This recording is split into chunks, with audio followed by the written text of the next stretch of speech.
Ayn Rand books at homeless people in between bomb hits. What? What happens when Vigilant Liberty Radio ties an anvil to itself and jumps into a cavern of chaos Looney Tunes style? You get Edge of Anarchy. Do I make myself clear? This is Amanda, and join me every Monday night at 9 p.m. Eastern Time to find out what Edge of Anarchy is all about. Only on Vigilant Liberty Radio.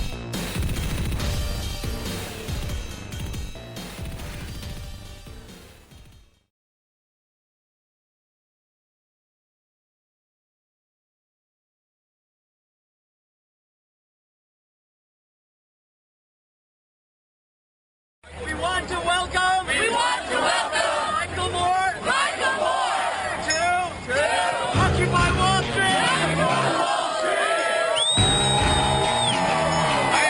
I'm so impressed by what I'm seeing here. How much of people's income do you, Michael Moore, want the government to confiscate? Probably twice what we're paying right now. It's not envy, it's war. Where's the rage? Where's the uprising? Storm the doors of the New York Stock Exchange. It is a class war.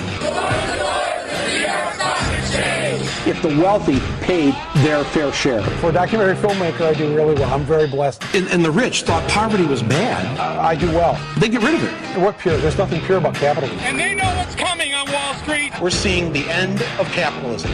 And I say good riddance. He is one of my favorite capitalists. Yeah, I want to give him a hug.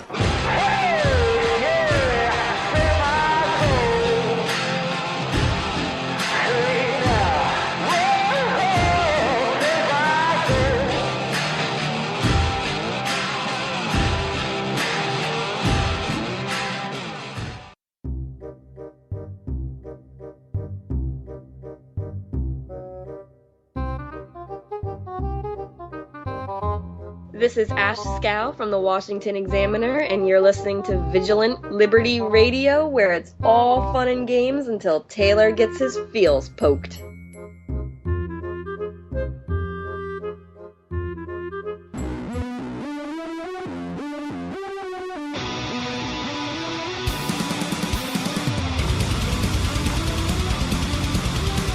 You're listening to Saturday Night Cigar Lounge with Taylor, right here on Vigilant Liberty Radio. Where apparently I need dramatic pause music, according to Vicky in the chat room. I need dramatic pause music because I tend to do those dramatic pauses. Sometimes, by the way, to kind of let people behind the curtain, sometimes the dramatic pauses are done because I'm about to burp, and I'd rather it not be heard on air.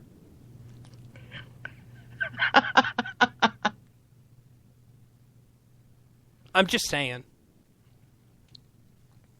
Or I'm taking a sip of half Gatorade, half water. Well, half vitamin water, half water tonight. Meanwhile, people are dying laughing about Ash Scow's liner. You actually have to thank Chris Lash for giving her the idea for it, and Liz for putting it together. So, thank you, Chris Lash. Thank you, Liz. Thank you, Ash.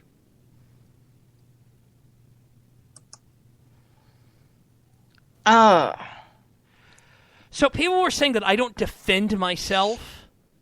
You know, I was just thinking about something completely and totally, innocuous and probably brainless. What, you're going to start playing Words with Friends or something? No. This is probably worse. This is filed under Fingers Malloy fault. All right. Fingers has this thing about certain quizzes on the interwebs. The ones he tends to go after more often than not are ones that try to tell you where you're supposed to live. Which state should you live in? Mm-hmm. And he keeps taking New York twice. Yeah, he keeps getting New York. So I took it, and guess what state I got? Did you actually get Texas? Yes, I did. Wow, I got California. That explains so much. Sorry. Wow. This is scary. Thanks. Yeah. Liz. Mariah's husband and I got Texas. Well, there you go. So.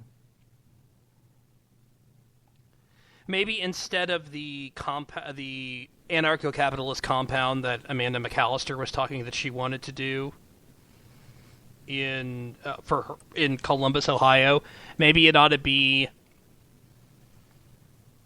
the anarcho-capitalist compound or the libertarian compound or the conservative libertarian compound here in North Texas. See, I'm not a huge fan of the North Texas thing because, I'm looking for significantly warmer weather. So I try to go a little bit farther south. Fine, move to Houston, where it rains every... No, not the armpit of the state. Where it rains at 2:30 every day and does nothing. To cut the humidity. Yeah, no. I've already had my warning from Fishy. Okay. No Houston for me. Okay. And when I say that, I mean, just south of, Dallas looks good. Okay.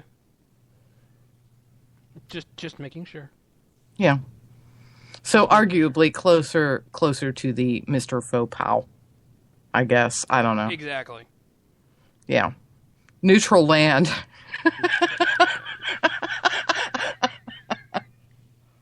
Neutral land. All right.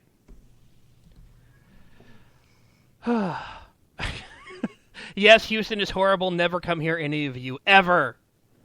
Thanks, Fishy. We love you. You want to weigh in on... Fishy, that just means we have to rescue you from Houston. She doesn't live in Houston. She lives in the Houston area. Yeah, well, we have Houston. to rescue her from there. Okay. But anything else you want to weigh in on before I go back to my history lesson, which may or may not turn out well? Which history? History? Okay. What history? What's the history lesson? Well, let's see. I'm about to give it to... I'm about to discuss Jim Crow and abolition as an abolition. Okay. So I'm waiting for you to say if you want to weigh in or not, because if not, I'm just going to keep going. Keep going, because, I'm not... I have some thoughts, but I'll probably be called an evil racist for it. Okay. So in that case, we will say, Liz Harrison, thank you for being on. You can, as I choke. See, this is me trying to be nice and not burp on air, and what do I proceed to do? I choke on the burp. I'm sorry. You can follow Liz Harrison at Goldwater Gal, and be sure to catch her every Monday through Friday at noon Eastern for the Liz Harrison Show. And also on Right War, Wednesdays and Thursday at 11 p.m. Eastern. The Conservative Feminist Show, Fridays on, 10 p.m. 10 p.m. Eastern. And making fun of me and calling in whenever she wants to, pretty much. Really? Yeah. Okay, I won't do that anymore. Oh, please stop that. I had a smile on my face when I said that. Yeah, for the record, this might have been like the first time in I don't know how long that I actually tuned in to listen to your show live. And on that, thank you, Liz. I'm sorry, I was being honest. I'm sorry, I catch a lot of shows on the flip side. No, I realize that. But Liz, thank you so much. Really appreciate it. Okay. So, that was Liz Harrison from the Liz Harrison Show, the queen of Vigilant Liberty Radio, as I like to call her. But let's move on to, my history lesson. Back to my history lesson.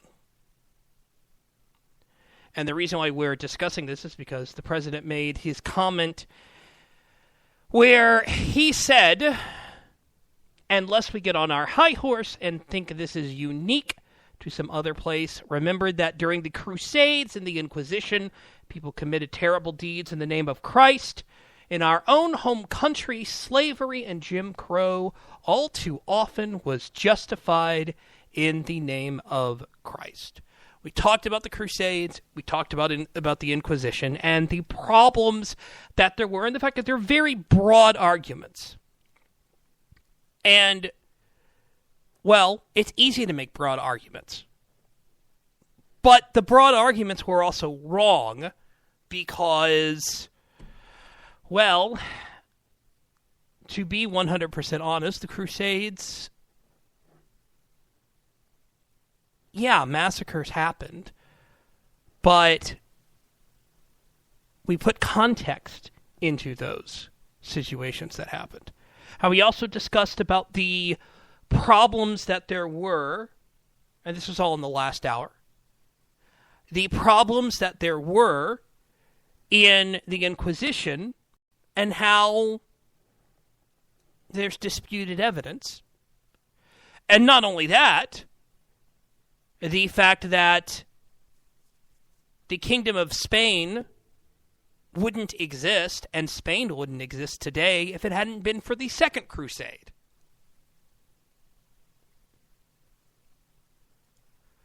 But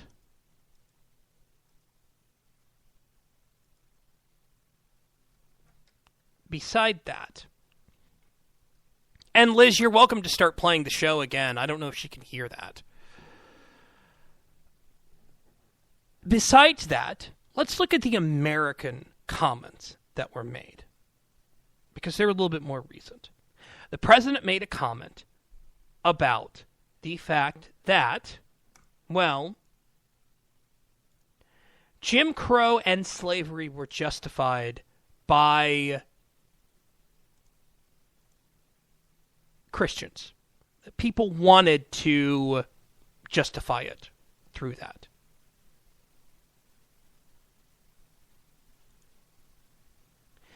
But here's the problem.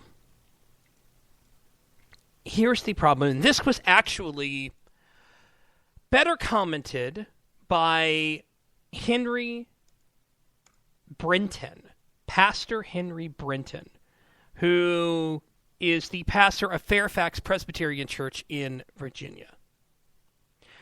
When it comes to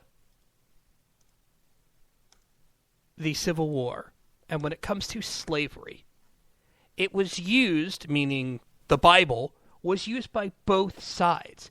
And something that people forget, and this is something that the president didn't mention, and he needed to mention, he needed to provide context, and he didn't provide context. And this is a problem.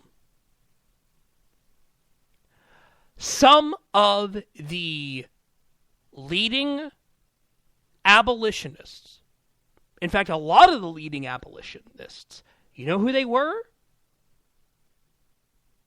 Preachers, pastors, Quakers,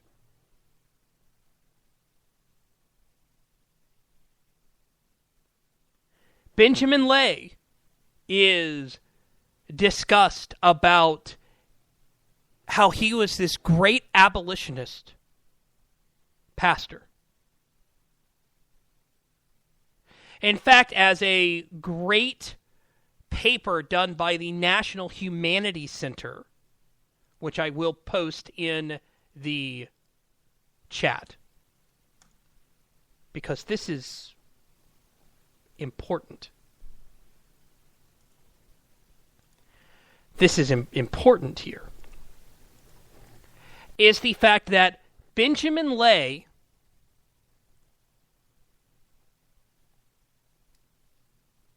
denounced slavery as the greatest sin against God's will as early as 1738.